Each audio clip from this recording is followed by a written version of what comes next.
La clase pasada empezamos a estudiar un discurso hasídico, un Maimer Hasid del Rebbe Maharash. Este es un discurso hasídico que no es muy largo, no es muy complejo tampoco, que el título del discurso es ¿cuál es el asunto de Rosh Hodesh? ¿Qué significa el concepto de Rosh Hodesh? El comienzo de cada mes. Pero, ¿por qué estamos estudiando este discurso? Porque en realidad el discurso habla de qué significan las mujeres.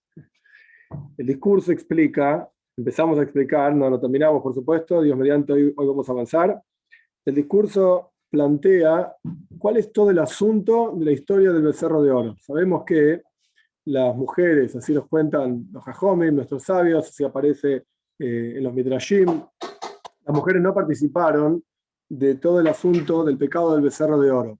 Por cuanto las mujeres no participaron en toda esa historia, entonces Hashem, por así decir, una forma de decirlo nada más, les regaló Rosh Hodesh, es decir, el comienzo de cada mes, las mujeres no hacen trabajos hogareños, ni lavar los platos, ni lavar la ropa, etc. El Rebbe plantea en este Maimon, en este discurso, ¿por qué? No es que esté mal, no hay ningún problema con eso. Pero la pregunta es, ¿qué relación hay entre el hecho de que las mujeres no participaron del becerro, de la historia del becerro de oro, con el hecho de que no trabajan en Rosh Hodesh? Podría haberles regalado alguna otra cosa, qué sé yo, una ropa linda, o cada tantos días hay que hacer tal cosa, hay que salir a tal lugar. No, en Rosh Hodesh no trabajan. Y la pregunta obviamente es, ¿por qué? ¿Qué relación hay entre una cosa y la otra? El Rebbe empezó a explicar, la vez pasada vimos 2 capítulos de Maimar, el Rebbe empezó a explicar el concepto de qué significó la historia del becerro de oro. Y primero el Rebbe dijo que hay una historia con Paroi Melech Mitzrayim, el faraón, cuando Moshe Rabbeinu fue a sacar al pueblo de Israel de Egipto, lo primero que el faraón le contestó es Lo yodaiti es Hashem, yo no conozco a Dios. Viene Moshe Rabbeinu, pide sacar en nombre de Dios al pueblo de Israel de Mitzrayim, y Paro le contesta ¿en nombre de quién? No tengo por qué enviar a nadie. Lo yodaiti es Hashem, yo no conozco a Hashem. Se el Rebbe explica, no es que, esto es un resumen digamos de la clase pasada y después avanzamos, no es que Paroi no conocía a Dios. Paroi mismo, en su mundo, digamos, donde vivía, era religioso. Era un tipo extremadamente creyente. Tenía sus dioses, sus ídolos, etc. Pero él no conocía al Dios de Israel, al Dios que Moshe Rabbeinu estaba mencionando. ¿Qué significa esto? ¿Qué quiere decir? Que no conocía tal deidad y conocía tal otra deidad y este sí lo conocía y el otro no. El Dios de la India no lo conozco, el Dios de Pakistán sí lo conozco. No.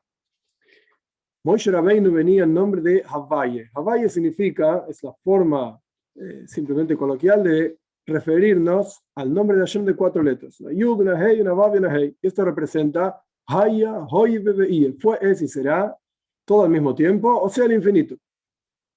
El infinito. Esto es lo que, cuando uno observa el versículo desde una perspectiva un poco más profunda, esto es lo que Pare estaba diciendo. Loyo daite Savaye. Eso que me estás diciendo infinito, que fue, si será, etcétera, eso yo no sé de lo que me estás hablando. No entiendo. Y de hecho, el Rebbe trae, y lo vimos varias veces en la clase pasada, las naciones del mundo llaman a Dios Eloiká de Eloikaya, el Señor de los ángeles. Eloiká es el Señor, el que manda, por así decir, por sobre Eloikaya, por sobre los malajes. Y el Rebbe explicó que Dios estableció un sistema en el cual las constelaciones, las estrellas son una herramienta a través del cual la energía divina llega al mundo. Y Dios está, por supuesto, por encima de estos Elohim, de estos malach, de estos ángeles. Pero cada nación recibe su energía vital a través de alguno de estos malach, a través de estos Elokaya, de estos ángeles. Lo que Padre le estaba diciendo a Moshe Rabbeinu es, yo no sé de qué se trata este Dios infinito del que me estás hablando, que me decís que está por encima de todo. Yo conozco el Elokaya. Yo conozco al ángel que gobierna sobre Mitzrayim, Egipto, conozco al ángel que gobierna sobre Yaván, el Rebbe trajo el ejemplo de Grecia, y así sucesivamente. Y ellos dicen, no solamente que están estos malojim, estos ángeles, sino que ellos dicen que estos ángeles tienen libre albedrío. Es un error, por supuesto, y lo hablábamos y lo charlamos en la clase pasada, pero ellos opinan que el ángel puede darte energía o no darte energía. Y en base a esto, entonces corresponde, y esto lo explica Rambam también al comienzo de las alojes de las leyes de Avodah Zara, corresponde servirlos. Porque si vos le traes un lindo korban, una linda ofrenda, y le decís lindas palabras a este ángel, en la opinión de ellos, vas a tener más ashpoe, más energía, más vitalidad, llámese dinero, salud, alegría, lo que sea que la persona quiere. Y este es el comienzo del concepto de Avodah Zarah. Hay que servir a estos ángeles para tener más. Eso es lo que ellos pensaban.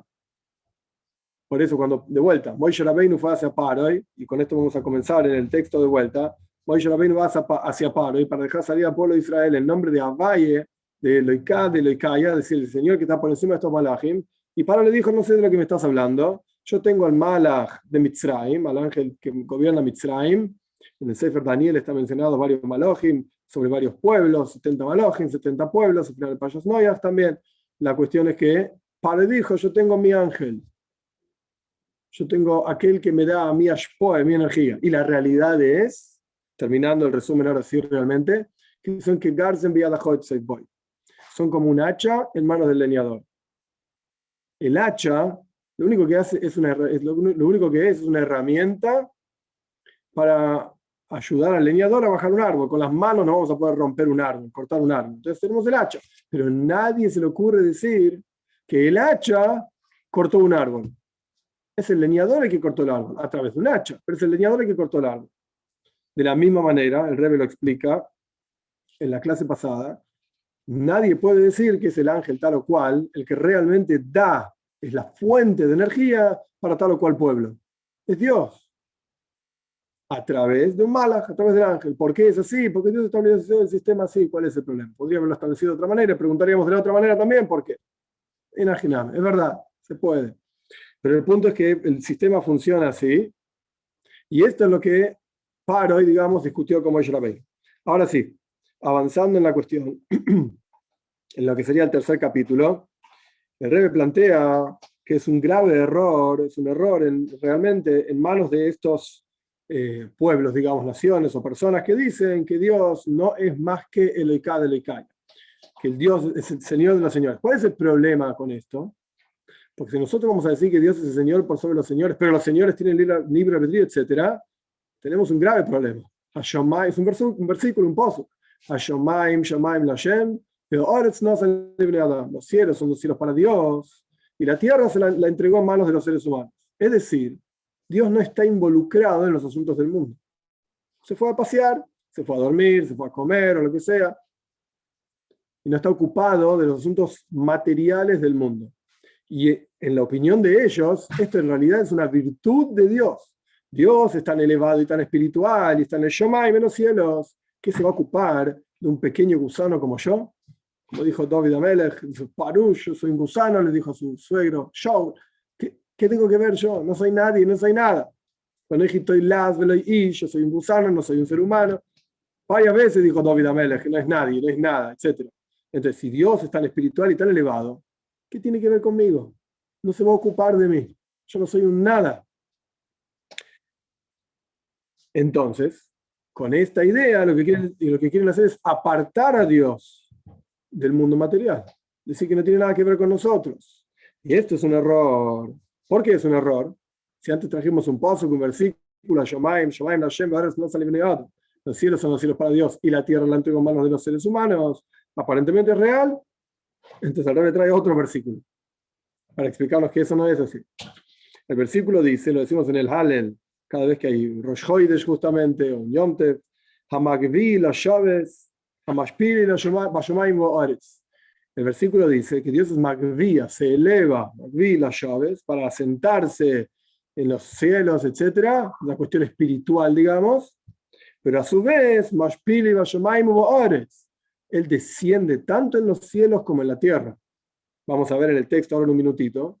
La cuestión es que en la práctica, para Dios, tanto el cielo como la tierra son poca cosa, por así decir. Son insignificantes frente a Él. No es que el cielo es, en hebreo se dice Be'erech, es comparable. Dios es espiritual, el cielo es espiritual. Bueno, Dios puede estar en el cielo, pero la tierra no, la tierra es material. En la práctica no. Mashpili, Ashpala, algo que es humilde, digamos, que es bajeza para Él, tanto el cielo como la tierra son en la práctica bajeza para Él. Vamos a ver en el texto. Vamos a empezar de vuelta el tercer capítulo. Sin embargo, en la realidad, esto es un error para ellos. En la shita, en la forma de pensar, de Paro y Melech Mitzrayim, de Faraón, por cuanto el versículo dice, Makvi los Shaves, y de Humashpili los Vashamayim Va'aretz Shaves. Aquel que se eleva para asentarse, él desciende para observar tanto el cielo como la tierra por igual. Por lo tanto, el pueblo de Israel somos más minim, somos creyentes, hijos de creyentes. Y el Talmud dice, son diferentes frases que aparecen en diferentes lugares, el Rebbe las está combinando acá, el Rebbe Maharash las está combinando. Ein Mazal Israel, no hay un Mazal, no hay un ángel que gobierna por sobre el pueblo de Israel, como mencionamos en el capítulo anterior, diferentes Malojim que gobiernan sobre diferentes pueblos, que entre paréntesis ya dijimos, no son más que como un hacha en manos del leñador, etc. Pero la cuestión acá es, Ein Mazal Israel. Hay varias formas de entender esta frase del Talmud, pero en el contexto en que el Rebbe lo está mencionando, no es que nosotros tenemos un malach por encima de nosotros, que la energía divina viene hacia nosotros a través de ese malach, etc. No, no es así. Nosotros sabemos, yoidein, sabemos, y después el Rebbe dice, ma'aminim, y tenemos fe, son diferentes cuestiones, el saber y el tener fe, en la providencia divina, la supervisión divina, en forma de ashgaha protis, providencia particular. Dios está particularmente ocupado, especialmente ocupado de cada uno de los detalles del universo entero. Sobre cada cosa que aquí, que ocurre, y que existe aquí abajo en la tierra, y que hay en el agua por debajo de la tierra. Estoy parafraseando otro paso, otro versículo, Parshas Vaishana, y por eso Moshe Rabbeinu le dijo a Paroi, al faraón, cuando golpeó con las plagas a todo Mitzrayim, ¿para qué son esas plagas? ¿Cuál es el objetivo de esas plagas? Para que sepas que no hay como yo, dice Dios, digamos, en toda la tierra. Yo soy el que gobierna todo. En toda la tierra, realmente, literalmente. No hay cosa que se escape, por así decir, a la supervisión divina. De la misma manera, Moshe Rabbeinu le dijo a Pablo, para que cuentes y relates sobre mi nombre en toda la tierra, que cada partícula de la tierra sepa y entienda que Dios es el creador. Y esto ya sé que puede ser que suene raro, porque uno puede decir que las partículas de tierra entienden. Decimos en Rosh Hashanah, en el Daven, en el rezo, que sepa toda cosa creada, que tú la creaste. Y dicen del Alter Rebbe, es una historia interesante sobre Rosh Hashanah, que el Alter Rebbe solía rezar en un stender, en un lugar donde él apoyaba su libro para rezar, de pie, etcétera, o sentado. El Alter Rebbe no se movía de ahí hasta que el stender, que era de madera, entienda, yeida, sepa que Dios lo creó. Sea lo que fuera que quiere decir, yo no soy el Alter Rebbe, no estamos en ese nivel tampoco, y no sé qué quiere decir que la madera entienda que Dios la creó. No sé. Quizás el ángel del malach de la madera, no lo sé. Pero el punto es que sabe, le dijo Moishe a Paroi, en toda la tierra no hay como yo. Yo superviso absolutamente todos los asuntos de toda la tierra, sin excepción. ¿Para qué le dijo Moishe esto a Paroi? ¿Y para qué eran necesarias las plagas? Para que Paroi sepa estas cosas. Esto es para sacarlo, digamos, de su error y de su opinión de que, como dijimos en el capítulo anterior y un poquitito en el resumen, Dios dejó la tierra, se fue. Y ahora, la que gobierna y maneja la tierra son los mazales, las constelaciones, los malajes, los ángeles, etc. Y Dios no tiene nada que ver con esta tierra. Bueno, justamente para sacar a Paroi de ese lugar, vinieron las plagas y Moshe Rabbeinu le dijo, el objetivo de estas plagas es para que vos sepas que yo soy el que gobierna por sobre todas las cosas. En común, y dijo, no hay nada como yo en toda la tierra, justamente. Es decir, que no hay nadie que pueda quejarse, por así decir, contra Dios, cuando viene Dios y quiere cambiar la conducción natural de las cosas. No hay nadie que pueda decir, no, pero a mí me parece que no existe. No existe. Dios puede hacer lo que Él quiera en cada situación. Y la supervisión divina, es decir, la conducción de todas las cosas en el universo, está en la tierra también, aquí abajo, en cada detalle de la tierra. Y esto es como la fe y conocimiento, de vuelta a estos dos conceptos, que no son lo mismo, en el pueblo de Israel, que somos Ma'aminim, Bnei Ma'aminim, de vuelta, creyentes, hijos de creyentes, y sabemos, porque recibimos de Moshe Rabbeinu, y él de boca de Dios, como dice la Toira, y sabrás hoy, y lo pondrás en tu corazón,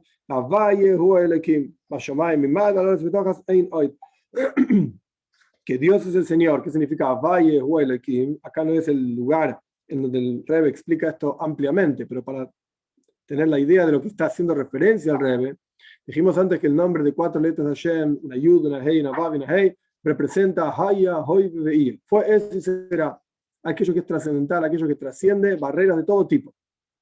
Esto es el Shema Valle, es el nombre de Dios, de vuelta, trascendental. El nombre Elohim, cuando uno suma las letras de las palabras, el nombre Elohim suma igual que las letras de la palabra Hateva, la naturaleza. Es decir, hay una expresión divina sobrenatural, infinita, y hay una expresión divina finita, natural. Es el mismo Dios. Como dice la Toira, hay que ponerlo en el corazón porque no es tan no es tan simple, pero en la práctica, ¿qué es lo que hay que poner en el corazón? Es el mismo. El infinito y el finito, al fin y al cabo, es lo mismo. Es el mismo Dios. Y no hay otro en los cielos arriba, en la tierra abajo, etc. Es decir, Paro dijo, el faraón le dijo a Moshe Rabbeinu, Mía Valle, ¿quién es Dios? ¿De qué me estás hablando? Pero, por cuánto Paro dijo, y de vuelta somos precisos con las palabras, por cuánto Paro dijo, Mi Valle, ¿qué es lo que Paro no conocía? El nombre de Dios que expresa su infinitud. Pero Elohim sí lo conocía. El nombre de Dios que expresa la naturaleza, esto sí lo entendía Paro. Esto sí. Es decir, el concepto de la palabra Elohim, que representa el nombre Elohim, representa Koyach. Como vemos, acá el Rebbe no lo trae, pero como vemos, acá el Rebbe trae un pasuk de Yehezkel. Es Eilei haaretz lakach, los poderosos de la tierra tomó. También Lavan le dice a Jacob, yo tengo fuerza en mis manos para hacerle daño a ustedes. Quiere decir que la palabra Eil significa fuerza. Entonces, cuando decimos el nombre Elohim, representa también el concepto de fuerza, la fuerza vital del universo entero. Y como le dijo también Yosef a Paroi, Elohim Yanes, Shloim Paroi, Elohim va a contestar qué significan los sueños de Paroi. Evidentemente, cuando Yosef le dijo a Paroi, Elohim va a contestar qué te pasa a vos, Paro no dijo, ¿y quién? ¿Quién? Elohim. No conozco a Elohim, ¿de qué me estás hablando? Paro no dijo nada, aceptó. Y escuchó la interpretación de los sueños, le pareció bien, etcétera, etcétera, de las 7 vacas rojas, las 7 vacas flacas con las 7 vacas gordas, etcétera. Pero si Paro no hubiese conocido a Elohim, Paro hubiese preguntado, ¿quién? ¿Quién es el que va a decir qué me pasa? Paro no dijo nada. Pero cuando Moshe Rabbeinu vino diciendo, a Valle, dije, ok, ¿quién? No yodaitis a Valle. Yo no sé de quién es, de qué se trata. ¿Qué significa esto? Que Pablo entendía quién es Elohim y no entendía o no quería entender lo que sea. ¿Quién es Abaye? ¿Qué significa esto? Pablo entendió, de acuerdo a su lógica, que la fuerza vital, en el momento en que Yosef le dijo, de vuelta, volviendo a la cuestión anterior, que Yosef le dijo, Elohim Yanes, Elohim te va a decir qué te pasa con tus sueños, etc. Pablo entendió, ¿qué es Elohim? Es la fuerza vital del mundo entero. Y él me va a decir qué me pasa a mí. Pero no son dos cosas separadas, independientes, Avaye y Elohim, sino que en realidad Avaye y Elohim son la misma cosa. Es decir, que todas las fuerzas que dan energía al mundo son ellas mismas Avaye. Como dice el versículo, que te da fuerzas para tener energía, para vivir, etc. Es la misma persona, entre comillas. No son personas, Haz Shalom, Dios libre y guarde, pero estos dos nombres, al fin y al cabo, Kula y Had, Avay y Elohim, Kula y Had, son la misma cuestión. Está ampliamente hablado y charlado en Hasides, en diferentes discursos hasídicos. De hecho, hay quienes dicen que Hasides, de lo único que habla es Achdus Avay, la unicidad de Dios. Esto es Hasides. ¿Qué es la unicidad de Dios? ¿Que hay uno solo? Es algo payo, es algo lógico, lo dice Rambam también al comienzo de su libro. No tiene ningún sentido decir que hay más de un Dios. Porque entonces tendría el límite donde empieza uno, donde termina el otro, etc. No tiene sentido. La cuestión entonces que no es que es uno y no es más que uno, es lo único que hay y todas sus expresiones al fin y al cabo son lo mismo, son Él, Dios. Y este Avaye, este Dios, es el que es Mashgiach, es el que supervisa con supervisión particular todos los caminos de cada ser humano para darle a cada ser humano de acuerdo a su camino, de acuerdo al fruto de sus propias acciones y pensamientos. Es Dios el que da absolutamente todo, como lo da a través de los sarim, a través de los ministros, estos malajim que hablamos anteriormente, y las fuerzas que dan energía, que no son más que Garzen Beyada Hoitzev Boy, como un hacha en manos de un leñador. Y esto es lo que dice el versículo, esto es lo que dice el versículo, en los cielos arriba, en la tierra aquí abajo, no hay otro. No hay otro. Es decir, así como en los cielos arriba, es decir, incluso de acuerdo a lo que opinan Faraday, digamos, lo que opinaban las otras naciones, los otros pueblos, etc., que la gloria divina está solamente en los cielos, ellos opinaban así. Nosotros decimos, eso mismo está en los cielos, Dios se ocupa de todo lo que pasa en el mundo espiritual, por así decir, exactamente lo mismo está en la tierra, las cosas materiales también. Y no solamente esto, Ein Oid Klal, dice el Rebbe, no hay otro en absoluto, no hay otra cosa. Es decir, el Rebbe explica que no hay otro, ¿qué quiere decir esto? Que la fuerza que el Mazal tiene, el ángel de tal o cual pueblo, por ejemplo, Mitzrayim, como estamos hablando acá, Yavan, como trajo el ejemplo Rebbe, Egipto, Grecia, etc. La fuerza de este Mazal, de este Zar, que da energía al mundo, como por ejemplo, Metat, Metatron, lo que sea, diferentes nombres de Malachim, de ángeles, que se considera como el Malach, a través del cual viene toda la energía material y física al mundo, no es absolutamente nada frente a Dios. Por eso dice, Ein Oid, no hay otra cosa. Ni siquiera es comparable con el Oid, con aquello secundario a Dios. Nada. No tiene su fuerza propia. No hay Oid, no hay otra cosa en absoluto. Es decir, así como el hacha no es algo agregado al artesano que actúa a través del hacha, el hacha no es una parte del artesano. ¿Y por qué es así? Porque uno podría preguntar, ok, pero al fin y al cabo el artesano sin el hacha no puede hacer nada. Entonces el hacha, si bien no se vuelve parte del artesano, pero el hacha es algo agregado a la mano del artesano para cortar un árbol. Entonces, ¿cómo es esta cuestión? Por un lado me está diciendo que no hay otra cosa excepto Dios, Él es todo lo que hay, Él es todo lo importante, etcétera, y el resto es insignificante, no cuenta nada. Y después el Rebbe mismo trae, es como el hacha y el artesano. Pero pará, el hacha y el artesano son dos cosas diferentes. Punto número uno no es más que un ejemplo. Punto número dos, el Rebbe explica, porque el hacha no tiene libre albedrío, no tiene elección propia para hacer o no hacer. Y toda la elección en todo lo que en todo lo que haga, perdón, el hacha, en general o en particular, si lo va a hacer bien, si no lo va a hacer bien, todo depende y está en manos del artesano. En cómo el artesano capte y sepa su arte, su oficio, etc.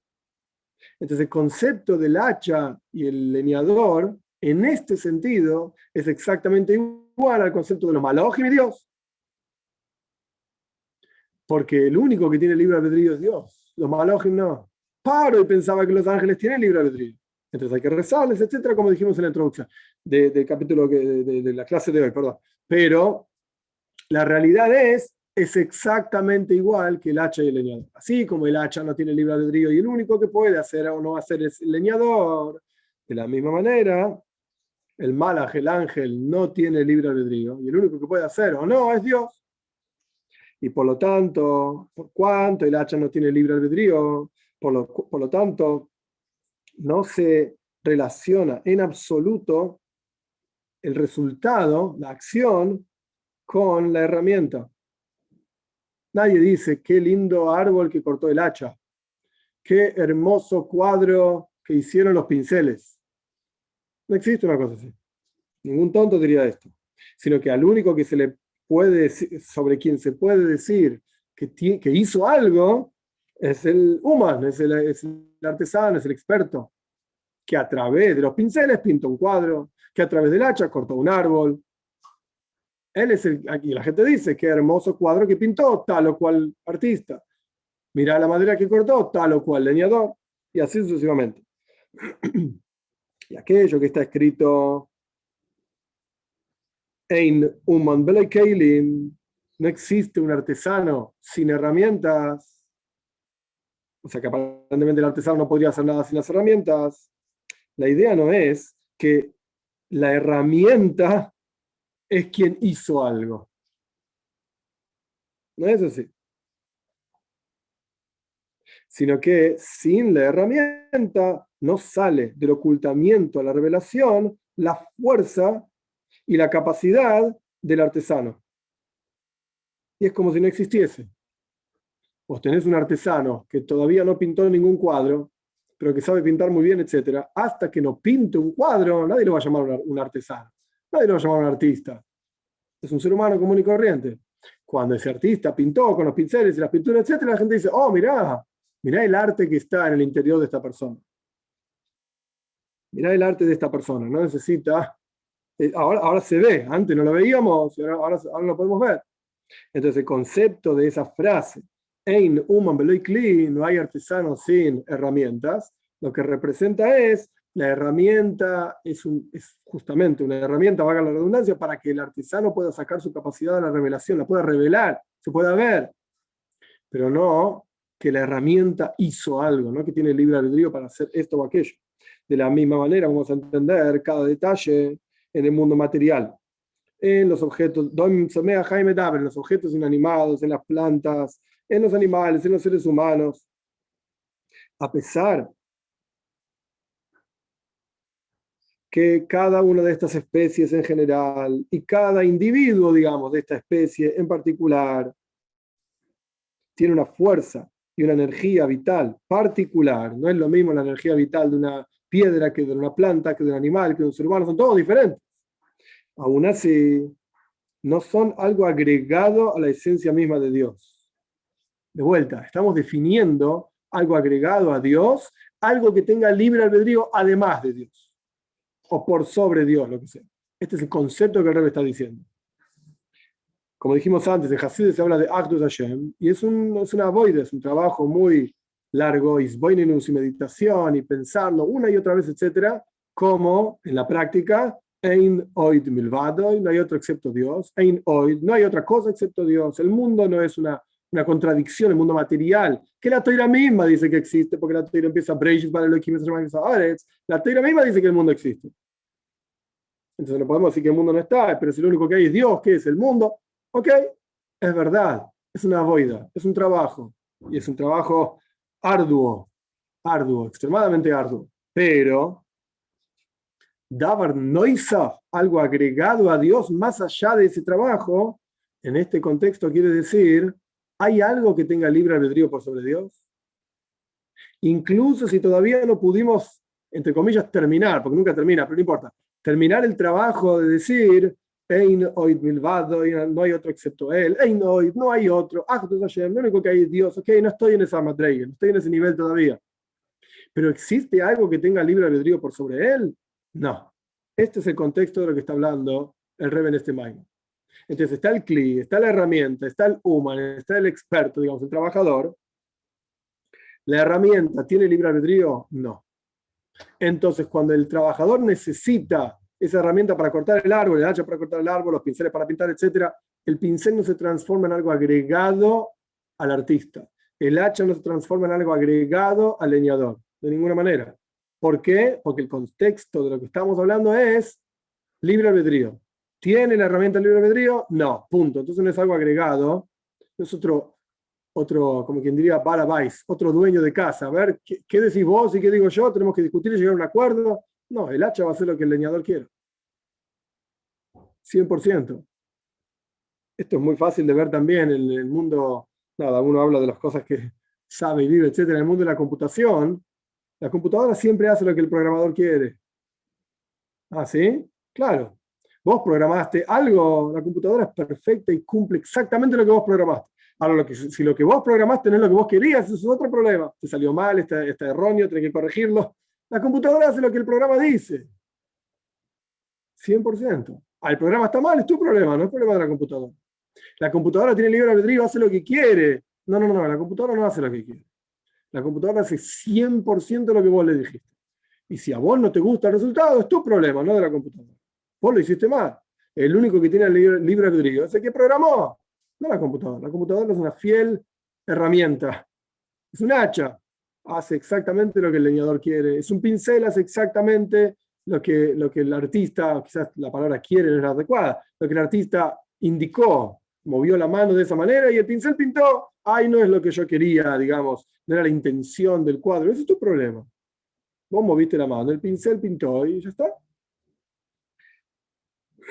Entonces, volviendo a las palabras del Rebbe, la fuerza vital de cada cosa no es algo agregado a la esencia de Dios, sino que esa fuerza misma, esa es Havaya, eso es Dios. El Elohim no es algo agregado a Havaya. Es la misma cosa. Y esto es lo que la Torah quiere decir cuando dice Havaya hu Elohim Lashon Rabim, en plural, que Dios es el Señor, o sea, Dios en forma de su expresión infinita. Es el Elohim, es el mismo Dios en su expresión finita. ¿Por qué dice Elohim en plural? Lashon Rabim en plural. Porque todas las muchas fuerzas en cada especie, en cada individuo de cada especie, en el universo entero, particulares de particular y partículas de partículas, etcétera, etcétera, todo esto fue creado, y todo lo que fue creado y hecho, etcétera, en los 6 días de la creación, y cada especie en particular, y hay muchísimas criaturas de objetos inanimados, plantas, animales y seres humanos, todo es de Havaya, todo surge del mismo Dios, de un solo Dios. Havaya hu Elohim. El Elohim representa toda la multiplicidad que vemos, justamente por eso está en plural. Vos abrís los ojos y ¿qué ves? Muchos seres humanos, muchos animales, muchas plantas, muchas piedras, muchos objetos, muchas cosas. ¿Y cómo puede ser que de un Dios surgen muchas cosas? Tendría que ser el universo entero, debería ser una sola cosa. De la unicidad absoluta surge una sola cosa, no muchas. Entonces, esto es lo que está explicando tangencialmente, no es la esencia de la explicación acá, pero tangencialmente no le está explicando esto. ¿Por qué dice Havaya hu Elohim? El Elohim está en plural, y esto representa todo lo que existe en el universo entero, desde de forma de especies, en forma de individuos en cada especie, detalles y detalles y detalles. Todo esto es de Havaya. Él es el que crea al comienzo de su creación y desde ahí en adelante, ahora también, sin ningún cambio en absoluto. Él continúa creando todas las cosas. Y como dicen nuestros sabios, decimos en el Daven, en el rezo, lo decimos un paso que en Nehemia, un versículo de Nehemia, Beato Mehaye Eskulam, y tú le das vida a todos. Y nuestros sabios dicen, al Tikre Mehaye el Amahave, no leas Mehaye, que Dios da vida, sino Mehave, sino que Dios crea todas las cosas. La fuerza vital y creadora de cada cosa es Él mismo, es Havaya, es Dios. En cada momento, en cada instante, y como decimos en el rezo todos los días, con su bondad Dios renueva todos los días la creación entera.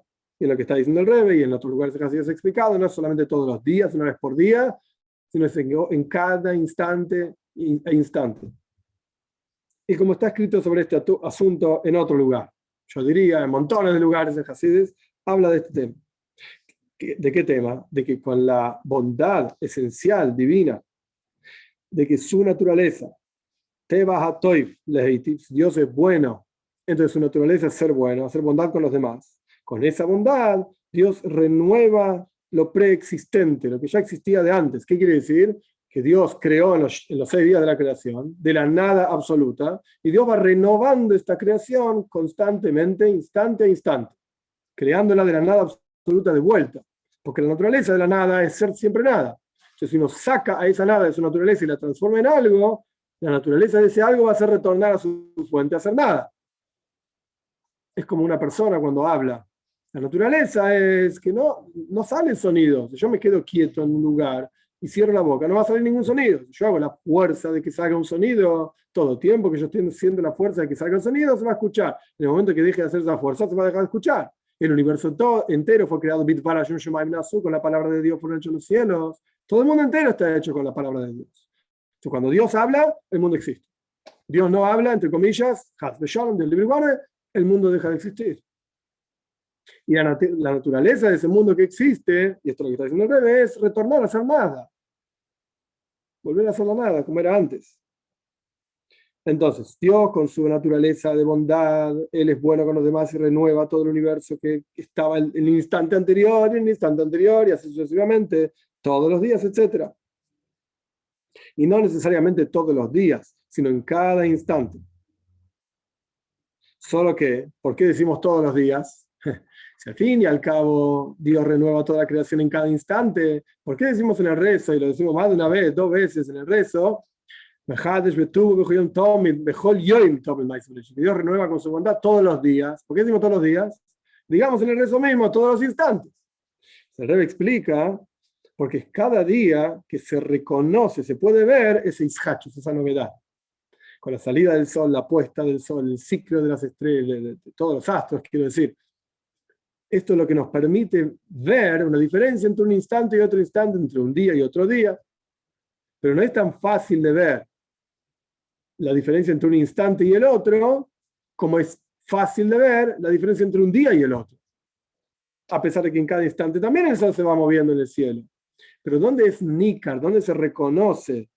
El Rebbe pone Nícar Ktsas. Se reconoce un poco este asunto de la renovación cada día. Como está escrito en otro lugar, explicado en otros Maimorim, en otros discursos hasídicos. Y para agregar y fortalecer este asunto que dijimos al comienzo, explica entonces después el versículo Ein Oid. El versículo dice, en los cielos arriba, en la tierra abajo. No pienses que Dios está solamente en los cielos, está en los cielos, está en la tierra. Y de vuelta, renueva con su bondad todos los días, en todo momento, etc. Para fortalecer este concepto, el versículo sigue diciendo Ein Oid. No hay otro. Avaye o Elohim, de vuelta. Avaye o Elohim, Dios es el Señor, en los cielos arriba, en la tierra abajo, Ein Oid. ¿Qué quiere decir con este agregado de Ein Oid? Para agregar explicación y fortalecer el asunto, la Toira continúa diciendo Ein Oid, no hay otro. Es decir, que no hay ningún otro. No hay nada agregado a la esencia de Dios. Y por ejemplo, el concepto de Shituf. Shituf significa sociedad. Que hay quienes dicen que Dios es verdad, es el creador, etc. Pero Dios tiene socios. Con este socio hace este negocio, con el otro socio hace el otro negocio y así sucesivamente. Que esto es una discusión alágica muy grande y también filosófica, digamos, muy grande. Para negar este asunto, y que nadie venga a pensar que Dios tiene shutafim, tiene socios, para negar este asunto, entonces la Torá dice Einoit. No solamente Avaye o Elohim, Dios es el Señor, el mundo material, el mundo espiritual son todo una sola cosa, y la fuerza vital de todo el mundo material, el mundo espiritual provienen de un mismo lugar. Avaye, más aún, no pienses que tiene socios y que dejó en manos de algún socio algo, como por ejemplo decía Paroi, que Dios dejó en manos de Koijovim Mazales, perdón, que Dios dejó en manos de las estrellas, de los astros, etcétera, la dirección de todo el universo entero. No, no es así. Y sobre este asunto fueron todos los milagros y maravillas que Moisés Rabbeinu hizo en Mitzrayim, en Egipto, para Paro y para todo Mitzrayim, para hacer real en la vida de ellos que no hay como yo en toda la tierra. Automáticamente no hay otro excepto él. Porque Moisés o Dios, lo que sea, mostraron a Paro que no hay una fuerza en absoluto para los mazalim, para los mazales, perdón, para los astros y las constelaciones, etc. Porque Paro se apoyaba en su mazal de Mitzrayim, el astro que gobernaba sobre Mitzrayim, el Malach, el ángel que gobernaba sobre Mitzrayim. Y Moisés Rabbeinu le demostró a Paro que no tiene fuerza ese mazal para evitar y, por así decir, pelear contra Dios. Jalil, Dios libre y guarde. A pesar de que vos digas que tu Mazal es el Ekaya, es un señor también, pero Dios es el Ekad del Ekaya, está por encima de ese Malach. ¿Y por qué es así? ¿Por qué es que ningún Malach, ningún ángel y ningún ministro de ningún pueblo tiene fuerza para luchar contra Dios? Como explicamos, porque esencialmente no son algo agregado a Dios, sino que no son más que como el arado para arar con ellos. Acá el Rebbe trae otro ejemplo.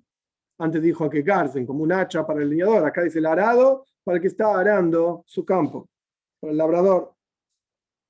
Y como una herramienta, como un hacha para cortar, se mezcló el hebreo con el castellano, para cortar árboles con el hacha, y así sucesivamente.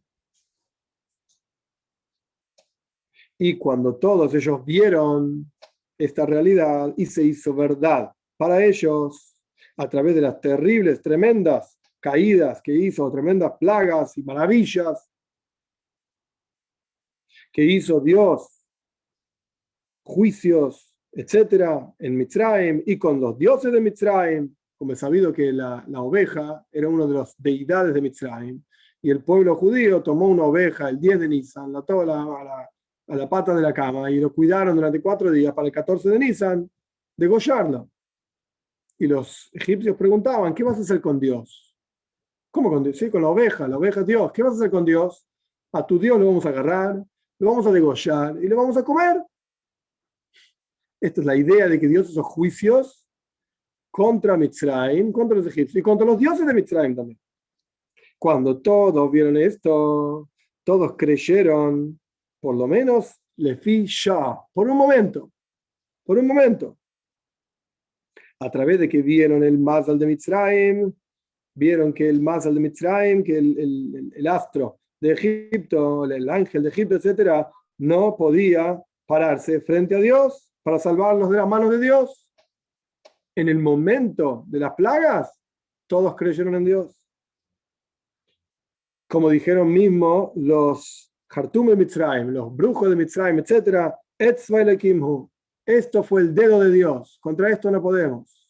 No hay nada que podamos hacer al respecto de esto. Él es el que gobierna por sobre todas las cosas. Rashi explica su comentario a la Toira, los Jajom lo saca de la palabra de nuestros sabios.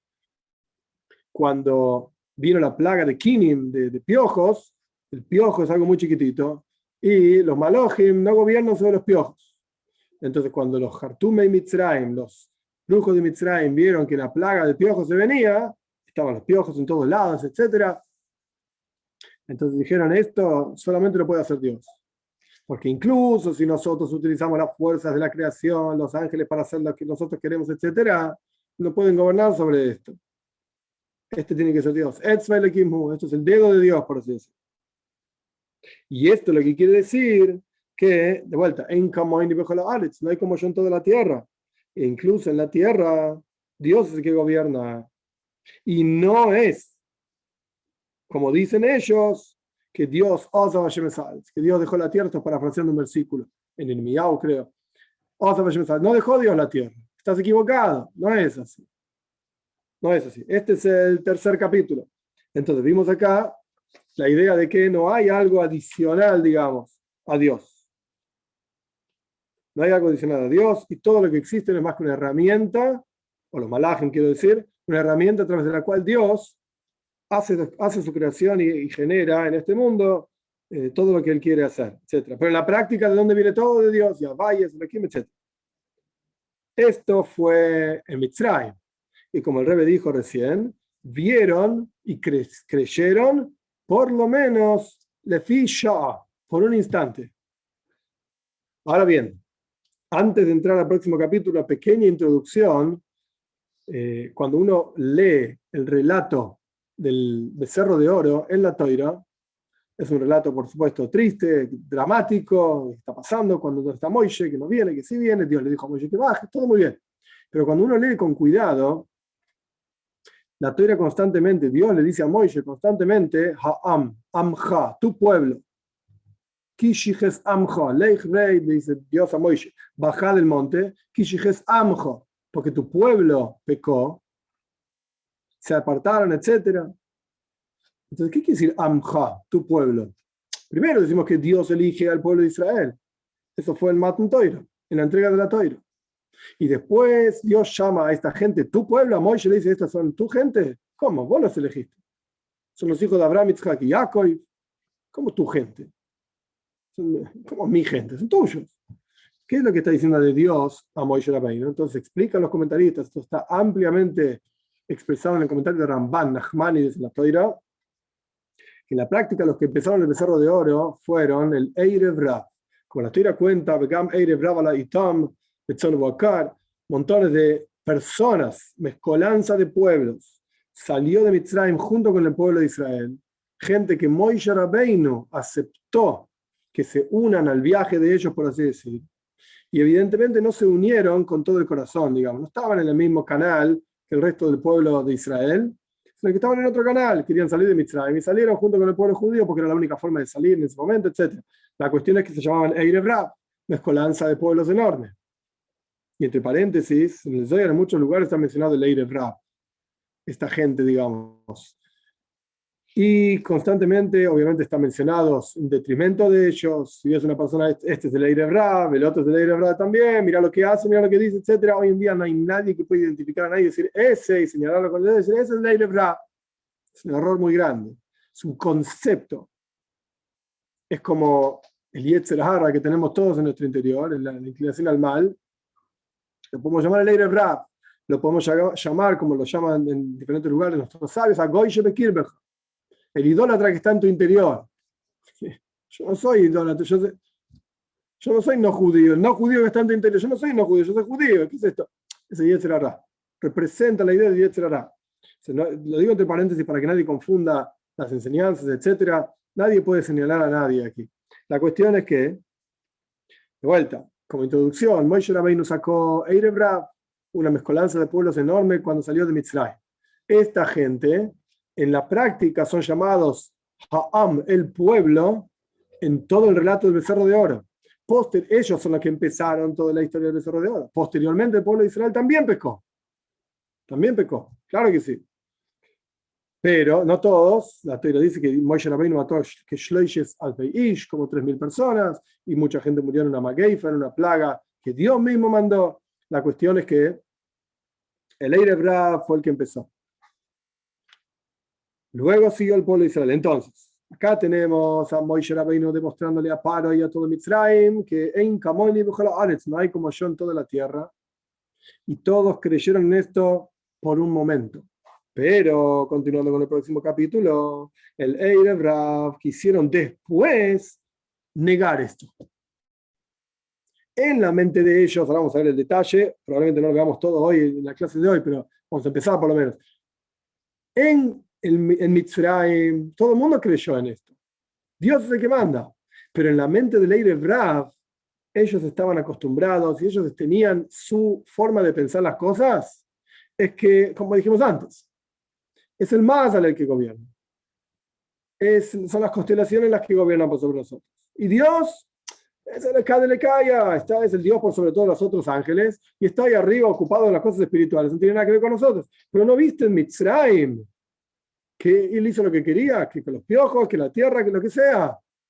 Sí, es verdad, pero fue por un momento. Vamos a ver. El Eirev Rav quisieron después que negar esta cuestión cuando Moisés lo desminó, como dice el versículo en Parashat Kisisa, Moisés no bajaba del monte, Moisés tardaba en bajar del monte, y ellos, Sifu Sara es como cosas, mentiras, difamación, etc. Y ellos quisieron no solamente alejarse, no solamente ellos se alejaron del Eirev Rav, sino que querían que también el pueblo de Israel se aleje. Entonces, ¿cómo hicieron para que el resto del pueblo de Israel se aleje? Ok, ponele que el Eirev Rav querían seguir haciendo idolatría, como hacían antes de Mitzrayim, ok, pero ¿quién te dijo que el pueblo de Israel participó del becerro de oro? Entonces, para que también el pueblo de Israel participe del becerro de oro, acá dice literalmente Ishmia. Ishmia es hacer sonar, hacer escuchar. No dice quién, y tampoco tiene mucho sentido hacer escuchar, porque no dijo nada. ¿De quién está hablando? Antes el rey citó Maises Satan, al comienzo del segundo capítulo, si me recuerdo mal, las acciones del Satan. ¿El Satan qué es? El Satan es el que acusa a cada uno de nosotros. nos acusa aquí abajo, es decir, nos hace confundir aquí abajo, después arriba y nos acusa. Así explica el Talmud. Entonces, este es el Ishmía, el que hizo sonar. Pero la cuestión es que, de alguna manera, mostró al pueblo de Israel que la verdad es como pensaban ellos al principio, que los que dirigen el mundo son los Mazales, son las constelaciones y los ángeles de arriba, etcétera, como mencionamos anteriormente. Entonces el Erev Rav seguía pensando en esto. Por un instante en Mitzrayim pensaban diferente, qué bueno, pero en la práctica esencialmente seguían pensando lo mismo que antes. Y cuando llegó la historia de que Moisés Rabbeinu no bajaba del monte Sinai, se pusieron nerviosos, por así decir, esto lo agrego yo, no está en el Maimar, y empezaron a hacer idolatría, quisieron hacer un becerro de oro. Y no solamente eso, querían que el pueblo de Israel también lo siga. Entonces el Satán los confundió y les hizo pensar como pensaban antes, que los que dirigen el mundo son los Mazales, las constelaciones, etc. Y el hecho de que los egipcios recibieron plagas y que el Mazal de ellos no pudo ayudarlos, el ángel de los egipcios evidentemente no pudo ayudarlos para luchar contra Dios. Y no solamente no pudo ayudarlos, sino que Dios mismo hizo juicios, como dijimos anteriormente, contra los dioses de Mitzrayim, como decimos en la Gadá. Dios hizo juicios contra los egipcios, etc. ¿Por qué? ¿Por qué? Eso no es porque Avaye sea el que conduce con conducción, con supervisión particular y no hay otro excepto él. No, no pienses eso. Eso es lo que vos pensaste temporariamente en Mitzrayim, estás equivocado. Sino que eso ocurrió por otra razón. ¿Por qué? ¿Por qué es que Dios pudo hacer juicios contra Mitzrayim? Porque en la práctica hay 12 mazales, hay 12 constelaciones en el cielo. Y el mazal de Mitzrayim es Tale. Tale es el cordero. El mazal de Mitzrayim, el ángel de Mitzrayim es el cordero. Y como le dijo Moisés a Padre Rabbeinu, ¿acaso vamos a ofrendar la abominación de Mitzrayim frente a sus ojos? Cuando Moisés Rabbeinu le dijo a Padre que teníamos que ofrendar ovejas frente a Dios, le dijo, no podemos hacerlo en Mitzrayim, este es el Dios de Mitzrayim. Y como es sabido que todo el asunto del Korban Pesach, la ofrenda de Pesach, era para justamente degollar un cordero, para que los egipcios vean que estábamos degollando el Dios de ellos, literalmente. Y no había que romper ningún hueso en el cordero este, y no había que comerlo no había que comerlo cocido, sino que había que asarlo, asarlo al fuego, y tenía que estar, digamos, todo acurrucado, con todas, perdón, no acurrucado, que tenía que estar la cabeza, con las patas, con las piernas, todo junto, lo vamos a cocinar entero, para mostrar cómo no tenía ninguna fuerza y ningún poder el Dios de Mitzrayim, de vuelta, que era el concepto de cordero. Absolutamente ninguna fuerza. Y por eso, en el cuento de la historia de Mitzrayim, que Yosef, junto con los otros hermanos, otros Shvatim, las otras tribus, dijo también que los egipcios no podían comer junto con los hebreos. ¿Por qué? Porque los hebreos terminaban comiéndose, el Dios mismo de los egipcios. Entonces, la razón por la cual, volviendo para atrás, la razón por la cual en Egipto Dios pudo luchar contra Mitzrayim, eso es porque el Dios de los egipcios era el cordero. ¿Y sabes qué? El Dios de los judíos, de Israel, lo que sea, contra el cordero, tiene fuerza y mató a los corderos, etcétera, etcétera. Entonces, ¿qué hizo el Erev Rav? El Erev Rav hizo escuchar al pueblo de Israel, o hizo pensar al pueblo de Israel, etcétera, que hay otro Mazal, hay otro constelación que se llama el Mazal Shor, en la constelación del toro. Y contra el toro, Dios no va a poder. El toro de Mitzrayim hizo fuerza y luchó contra el cordero. Entonces, por eso el Erev Rav salió de Egipto. O sea, ¿qué pensaban ellos? Nuestro Dios es el toro. ¿Tu Dios es la oveja? Nuestro Dios peleó contra tu Dios, que es la oveja, y salimos de Mitzrayim, salimos de Egipto. Eso está bien. Como encontramos que los mazales, las constelaciones pelean unos con el otro, como está escrito ampliamente en el Sefer Daniel, en el libro de Daniel, etc. Y lo mismo ocurrió en Mitzrayim. Entonces nuestro Dios del Erev Rav, que es el toro, peleó contra el Dios de ustedes en Mitzrayim, que es la oveja, y salimos de Mitzrayim. Pero no porque Dios, el Señor de Israel, etc., tiene gobierno por sobre los cielos y la tierra. No, nuestro Dios peleó contra el Dios de Mitzrayim y salimos de Mitzrayim. Pero ¿quién es el que dirige todas las cosas aquí abajo? Son los mazales. Son las constelaciones, esto es lo que decía el Erev Rav, esto es lo que decía la mezcolanza de pueblos que salieron. Y por lo tanto, ellos pensaron, ¿qué hacemos? Hicieron un eigel, hicieron un toro, un ternerito de metal, etcétera, de oro, y la intención de ellos era hacer tropezar al pueblo de Israel y que sirvan a este Dios, por así decir, porque según ellos, ese es el Dios que tuvo poder contra el Dios de Mitzrayim, y por eso salieron de Mitzrayim. En otras palabras, acá termina el tercer capítulo, queda una parte más que hoy no vamos a estudiar, pero la cuestión es, el Erev Rav salió con el pueblo judío, porque el pueblo judío estaba saliendo y ellos se juntaron. Pero ¿quién es el que estaba saliendo de Mitzrayim? El pueblo de Israel. Acá ellos pensaron, ellos mostraron justo al revés. Nosotros, el Erev Rav, salimos de Mitzrayim porque nuestro Dios toro peleó contra el Dios oveja de Mitzrayim y ganó. Y ustedes judíos vinieron con nosotros. Esto es la esencia, digamos, de toda la historia del becerro de oro. Y la razón por la cual, la pregunta famosa, que inmediatamente después de Yetziat Mitzrayim, inmediatamente después de Matan Toira, la salida de Egipto, la entrega de la Toira, ¿están haciendo idolatría? ¿Qué es lo que está pasando? Entonces el Rebbe está explicando la discusión, digamos, filosófica, religiosa, por llamarlo de alguna manera, que había entre el Erev Rav y el pueblo de Israel. El pueblo de Israel decía, Dios es el que gobierna por sobre todo. Amashpili, Lides Bashomayim Va'aretz. Amagvi, la llave es el que se eleva para estar asentado, Mashpili es el mismo que baja para observar, Bashomayim Va'aretz, en los cielos y en la tierra es todo igual. Y el Erev Rav decía, no, Dios dejó la tierra, se fue, no está acá, está en el mundo espiritual nada más. El mundo material es gobernado por los malojim, por los ángeles. ¿Y por qué salimos de Egipto? Porque nuestro Dios toro luchó contra el Dios oveja de los egipcios y salimos todos de Egipto y ustedes vinieron con nosotros. Esto es lo que opinaba el Erev Rav. Hoy, Dios mediante, vamos a parar acá.